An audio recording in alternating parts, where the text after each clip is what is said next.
this video, I'm going to show you how you can make a ton of money rock mining. And this is something literally anyone can do. All you need to get started is 40,000 AUA. You can easily obtain that money in around 10 minutes by doing illegal monitor surveillance missions. Once you have that, go to any planetary orbital stations that has a cargo center and rent a Drake Cutlass Black. Then go to a space station with a refinery and rent a Grey Cat ROC. If you don't know where they are, here are all refinery locations. For those who don't know, the ROC stands for Remote Ore Collector. It is a mining vehicle that is used to mine and harvest gem deposits on planets and moons. And the only gem that matters is Hadanite, because it is the most valuable gem in star system. Hadanite is distinguished with its pinkish purple hue. These are the moons that have the highest spawn rates of Hadanite. I would recommend you buy Pembroke armor if you plan on mining on Ariel or Aberdeen. You're going to be outside a lot and you'll only be able to survive for around 10 to 15 minutes with just your undersuit and helmet before you have to run back to your ship. Daymar is a bit more complicated as it can get really hot but also really cold depending on where you are. Getting Pembroke armor plus the backpack will require you to do an extra illegal surveillance mission, but once you do, here are all the locations of where you can buy it. With your cutlass, fly to one of the moons and find an outpost that will allow you to land and call in your vehicle. Here's a list of outposts on each moon that will allow you to do that. Once you're at the outpost, find a small blue building with 2 pads next to it. Head inside and retrieve your ROC. Your ROC will spawn on one of the pads. Scan your ROC and drive it into your cutlass. Now you're ready to start mining. When it comes to scouting, thanks to changes in 3.17, it has become slightly easier to find gem deposits. In my previous video, I mentioned that pinging will reveal gem deposits up to 4,960 meters away. But for simplicity, I'll just say 5 kilometers. So what you do is you ping and then look for any marker that shows up less than 5 kilometers away from you. Then increase your ping angle to 2 degrees and ping the marker again. If a white star shows up, unless it's less than 2,800 meters away from you, it's a rock deposit. If a white star doesn't show up, it's most likely a gem deposit. If it's less than 2,800 meters away from you, take note of how many white stars there are. If there's a cluster of white stars and they're pretty close together, they're probably gem deposits. If there are no gem deposits or no markers within 5 kilometers, fly in any direction you want and start pinging until you find more deposits. Here are a few tips. I wouldn't recommend mining gem deposits on mountains or on slopes because the gems are gonna slide down, get into all the nooks and crannies and hard to reach places, and it's gonna be a nightmare trying to collect them all. You also want to make sure you land your ship on a relatively flat surface. Make sure all the landing gears touch the ground, because if there's a windstorm, you do not want your ship to float away from you. When mining Hadanite, I would recommend you fracture all the deposits first and then start harvesting from one side and slowly work your way in and eventually to the other side, because the extraction laser on the ROC does not work the same way as on a mining ship. If you try to harvest too many fragments at a time, the fragments will bump into each other and fling around your laser, and sometimes will shoot out as far as 100 meters away from your ROC, which is not ideal. Make sure there's no overcharge when you fracture the deposit. If there's overcharge, the deposit will explode and scatter the gems all over the area. The higher the overcharge, the bigger the explosion. Each rock mineable deposit contains 3 CSU worth of gems, and each hand mineable deposit contains 1 CSU worth of gems, regardless of the percentage of gems it contains. That means you can mine up to 27 rock mineable deposits before you have to go sell it. I'm pretty sure that will change in a future update. Depending on your luck, you can make over 200,000 AUIC an hour doing this. And you don't have to worry about food, because outposts will have plenty of food and drinks in them for you to consume. The beauty of rock mining is that this can be done very casual. Unlike Quantanium mining, where if you find good Quantanium rocks, you have to find which rocks to fracture them, scan which fragments to fracture, then fracture the fragments, scan which smaller fragments you should extract them, and then quickly fly back to the refinery to get them refined and wait possibly several days before you can sell them. With rock mining, you scout around, land, get your rock out, fracture and extract the gems, drive the rock back into your ship, and log out in your bed. And you can do it all within 15 minutes. Although with rentals, you should sell your gems before your rental expires. Even though rentals are buggy right now and you can keep them forever as of 3.17.1, it's still a good idea to sell your gems just to be safe. Speaking of selling Hadanite is very easy. Just go to an outpost like these ones, go into this building, go to the trade and shipping console, and sell all your Hadanite, and boom!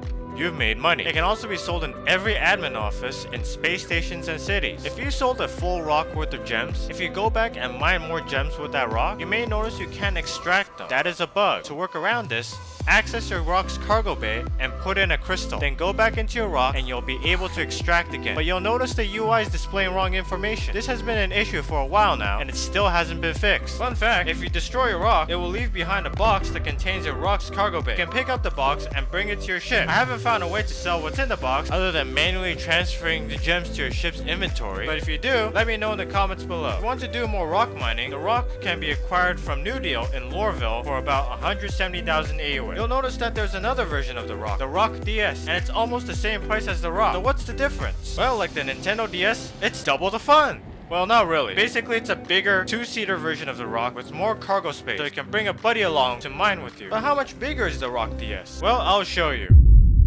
Yeah, that ain't fitting in a Cutlass. So which one should you get? Well, it depends. This is the cheapest ship that can hold a ROC, and this is the cheapest ship that can hold a ROC DS. So if you're budget conscious, then go for the ROC. If you have a buddy you want to mine with, then perhaps the ROC DS is better. The ROC is more inconvenient because of its smaller cargo space, which means you'll have to sell more frequently. But that might not be the worst thing, because it would reduce your risk of losing everything if something happens. Its smaller size also makes it better at navigating rough terrain. But the cab of the ROC DS is completely enclosed, unlike the ROC, making it more viable to mine with just a helmet and undersuit. It will take more time to mine with the ROC DS solo because you will have to exit the ROC DS to get into the mining turret, then exit the mining turret to drive the ROC DS back into your ship. Currently, there's unlimited fuel for ground vehicles, but in the future, they plan to have the ROC DS to have more mileage than the ROC. So in terms of speed and cost, the ROC is better. In terms of convenience, the ROC DS is better. And if you want more Star Citizen stuff, check out this video here. It has lots of good info.